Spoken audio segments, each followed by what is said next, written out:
Hey guys, we are at Gray's Online for one of their monthly classic car auctions, and there are a lot of cars for sale this month. Starting with this very nice SS hatch. It's a replica, was a 6-cylinder 4-speed car, but now V8 and manual, so it is very cool, but there is a lot to go through. So let's have a quick look under the bonnet of this thing. Very tidy. Obviously not a full resto job, but yeah. This will make someone very happy, have this in their garage. But moving on, that'll make someone very happy. These cars, Japanese spec hero cars, are really bringing money now. It is an R33, it's probably not one of the more popular ones. R32 is being very popular, R34 is being very popular, R33 is being boats, toot toot. So, but it is a genuine R33 V-spec. It's got the right numbers, the famous RB26. Very cool thing. Again, into your JDM stuff, someone will love that. XM Coupe, XP front, was a race car by the looks of things. 302 Windsor. I mean, I'd love to get it just to do something with, but again, probably outside of our budget, but two-door Falcon Coupes, very cool. F6 Typhoon, I'd love to get something like that, except this will be a future classic. There's no doubt about it. This is a future classic. I would screw that up because I would boost the shit out of it. Excuse my language. And now we're into the heavy end. If this looks familiar, any fan of Peter Brock will know what this car is, and it is a replica, all right? It was used for the movie, well, the miniseries, the Peter Brock miniseries. This car was used in TV for that, and it's basically a replica of his little race car he used to run around the property with back when he was a kid. That is a genuine Peter Brock Monaro. Well, Des West and Peter Brock come third at Bathurst with this car. That's pretty nuts. Like, this is money. You got to expect somewhere north of $500,000. It's got to be. A genuine 350 Bathurst spec Monaro that's never been raced at Bathurst is like a 300 grand car. Peter Brock drove this car. Peter Brock came third in Bathurst in his first outing with this car. So, it's got to be worth some dollars. Very cool. LJ Tirana Sports Sedan, mid-mounted 5-litre injection stacks, sitting right there next to the steering wheel. It is very cool. Like, this is a Cam's logbook car. You could jump in it and race it right now. So, very cool. GS Falcon XB 2-door, been shedded for like 17 years apparently, this old girl. Apparently back in the day, the guy tried to impress some young ladies, gave it a big hard rev, dropped a valve, so it got stuck in a shed for 17 years. Obviously being repaired now, but here it is for sale. GS XB Coupe, so you can expect some money for that. Genuine Walkinshaw, they are always popular. The plastic, fantastic. A lot of race car heritage there. And then XW GT HO Phase 1. The first of the legendary Falcon GT, well, it's not the first of the GTs, let's put it right. XR GT and XT GT came before, but these, when they started getting your Phase 1, Phase 2, Phase 3, that's where it all kicked off. 32 Coupe, fiberglass blown, Windsor, very cool thing. That would be a lot of fun to drive. That is a wild beast.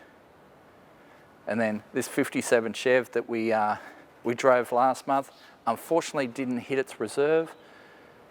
Got very close, didn't quite get there. So that is, well, I believe this and the actual Monaro isn't up for sale this month. They're here, but I believe they're going to for sale again next month.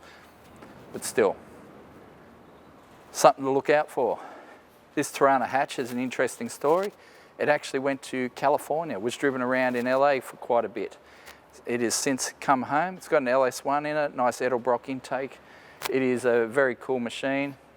Big brakes, so it's got like 8 piston brakes on the front, you know, so big brakes, very nice.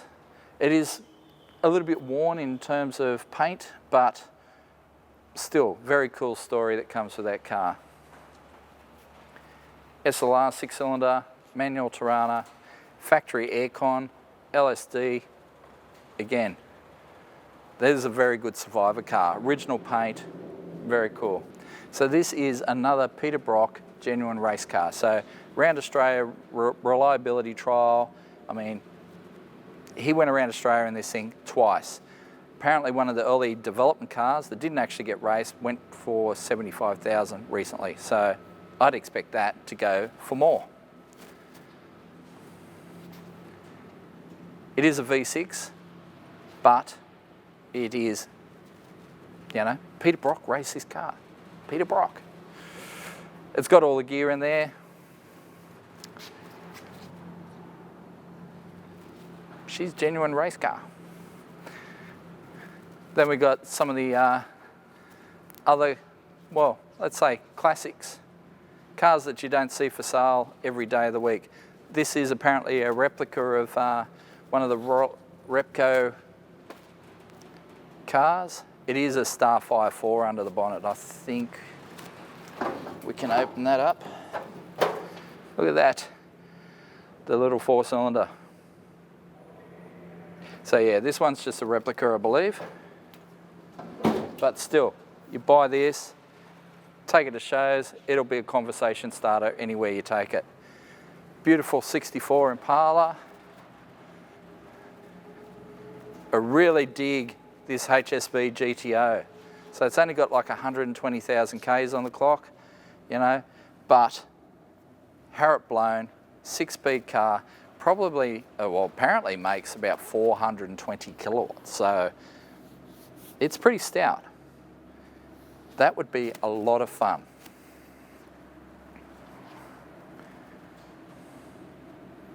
Love it. Big brakes, Simmons. Just a modern street machine, basically.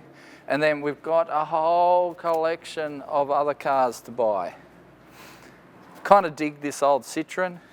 I don't know what I do with it, but it is just, again, one of those classic cars. HG Monaro, it'll make someone a very good project car.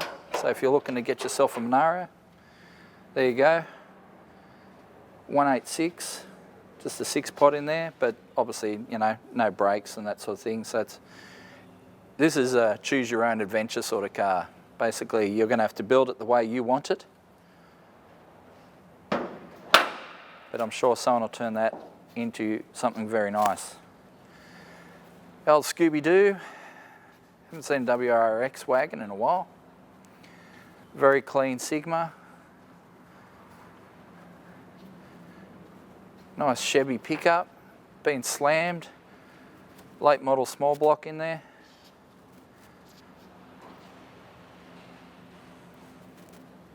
Love to have this as a shop truck, actually.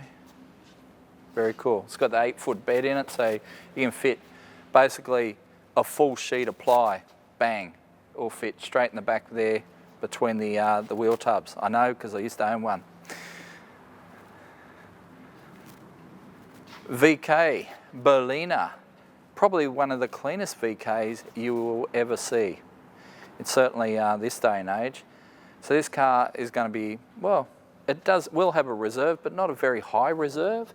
And to be honest, I'd love to get this.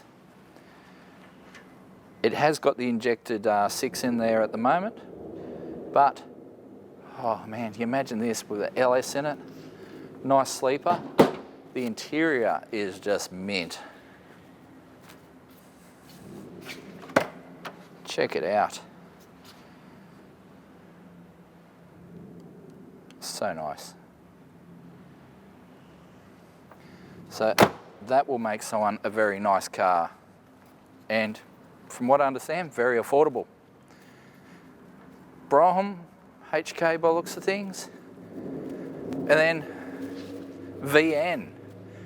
This one will get a few people excited. You're probably thinking VN Commodore, but BT1, so genuine cop car. It's got the 5 litre in it. Ah man, I'd love to say we could afford this one, but I don't think we can.